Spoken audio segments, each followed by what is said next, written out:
Assalamualaikum, welcome to my YouTube channel. Oke, di video saya kali ini saya mau melakukan tutorial bagaimana cara penyimpanan hasil belanjaan mingguan saya hari ini. Dan ini hasil belanjaan saya.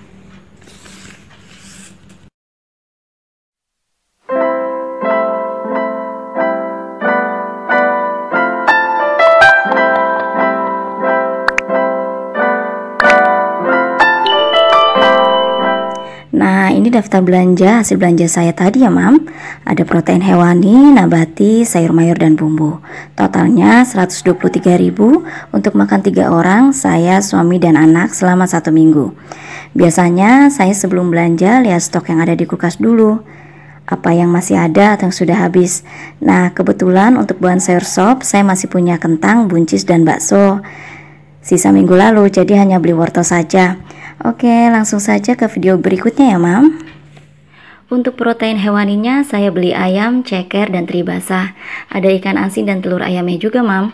Untuk ayam saya beli hanya setengah kilogram saja, harganya 18.000.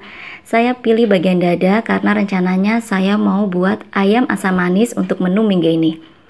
Sebelum dimasukkan ke wadah penyimpanan, ayam, ceker, dan teri basahnya dicuci bersih terlebih dahulu ya, Mam. Fungsinya selain bersih juga untuk menghilangkan bakteri-bakteri yang melekat di ayam dan ikannya. Untuk harga belanjaan setiap daerah berbeda-beda ya, Mam, tergantung di daerah kita masing-masing. Ada yang lebih mahal atau bahkan lebih murah. Nah, setelah bersih, daging ayam, ceker, dan teri basahnya disimpan di wadah tertutup dan diberi perasan jeruk nipis agar tidak bau amis dan masakan jadi tambah gurih. Kalau tidak ada jeruk nipis, bisa menggunakan bawang putih serta taburan garam. Caranya, iris bawang putih dan taburkan ke daging ayam atau ikan yang mau disimpan. Kemudian taburkan garam agar lebih awet. Nah, siap deh dimasukkan ke freezer. Menyimpan telur dapat dilakukan dengan 2 cara ya, Mam. Yang pertama, disimpan di dalam kulkas. Bakteri yang mudah mengkontaminasi telur adalah bakteri Salmonella, dan untuk menghindarinya, disarankan meletakkan telur dalam ruangan bersuhu dingin, sehingga bakteri tersebut tidak dapat berkembang biak. Dengan begitu, telur bisa tahan 4-5 minggu. Dan yang kedua, dalam suhu ruang, namun hanya akan bisa bertahan 1-2 minggu saja. Dan sebelum disimpan, Mam, jangan lupa untuk mencuci telur terlebih dahulu ya, Mam, dan lalu dikeringkan. Saya suka banget sama ikan asin, Mam, apalagi kalau dimakan bersama lalap, sambal, sayur asem, dan nasi hangat. Rasanya benar-benar surga dunia ya, Mam. Untuk menyimpan ikan asin agar bisa lebih awet, bisa dengan menyimpannya di wadah kedap udara.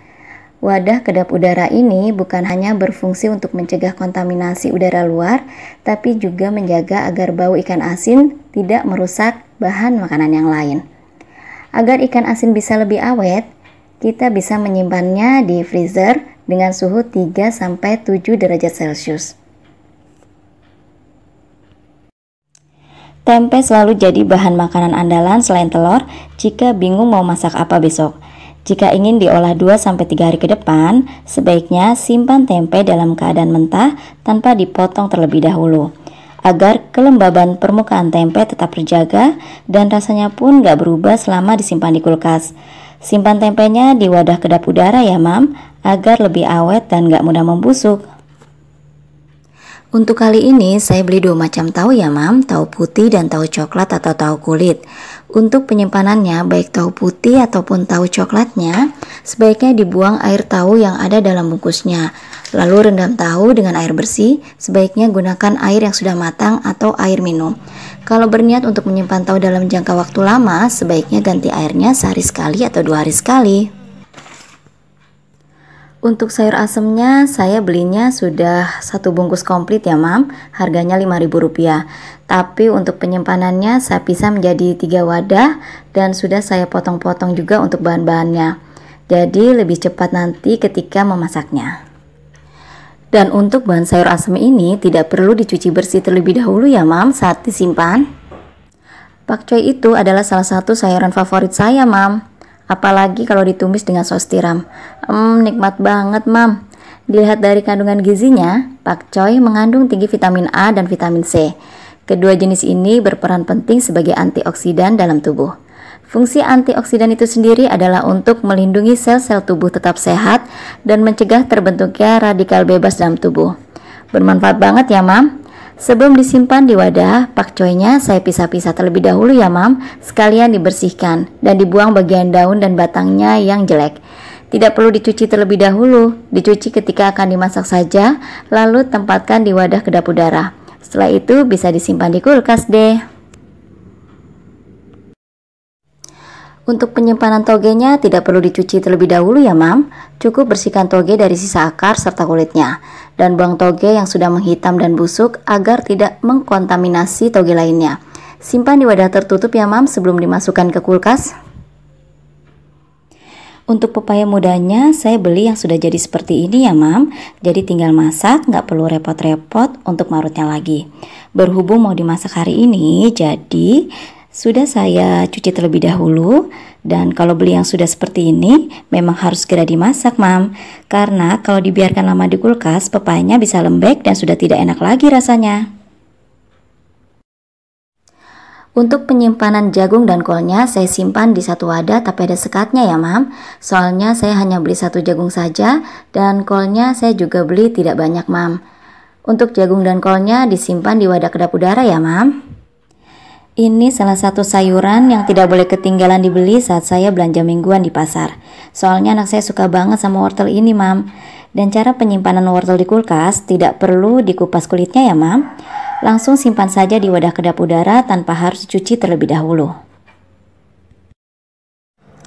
Labu siam termasuk salah satu sayuran yang awet simpan Mam. Disimpan di kulkas bisa tahan hingga 7 hari. Simpan labu siamnya di wadah kedap udara ya Mam. Dan tidak perlu dicuci terlebih dahulu. Sama seperti penyimpanan wortel dan labu siam, timun juga dibersihkan terlebih dahulu tapi tidak perlu dicuci, lalu simpan di wadah kedap udara. Manfaat timun juga banyak Mam, bahkan bisa untuk menurunkan darah tinggi. Untuk cabenya saya beli cabai merah, cabai rawit, dan cabai hijau ya Mam. Untuk cabai merah dan cabai rawitnya saya beli Rp5.000 dan untuk cabai hijaunya Rp2.000. Untuk cabainya tidak perlu dicuci terlebih dahulu ya Mam. Namun kalau cabai kotor cukup dibersihkan dengan tisu. Lalu petik bagian tangkai cabai, buang cabai yang busuknya ya Mam. Jadi untuk penyimpanan pilih cabai yang bagus saja. Masukkan ke dalam wadah kedap udara, setelah itu masukkan ke kulkas. Untuk bawang-bawangan saya beli bawang putih, bawang merah, dan bawang bombay. Untuk harga bawang putih dan bawang merahnya masing-masing Rp5.000 dan untuk bawang bombaynya Rp7.000. Untuk penyimpanan bawang-bawangan ini bisa disimpan di tempat yang sejuk dan kering ya Mam. Bisa di suhu ruang saja. Nah, ini hasilnya untuk food preparation kita hari ini. Gimana? Jadi lebih rapi kan, Mam? Selamat mencoba. Jangan lupa untuk tekan like, subscribe, dan lonceng untuk channel YouTube ini. Terima kasih.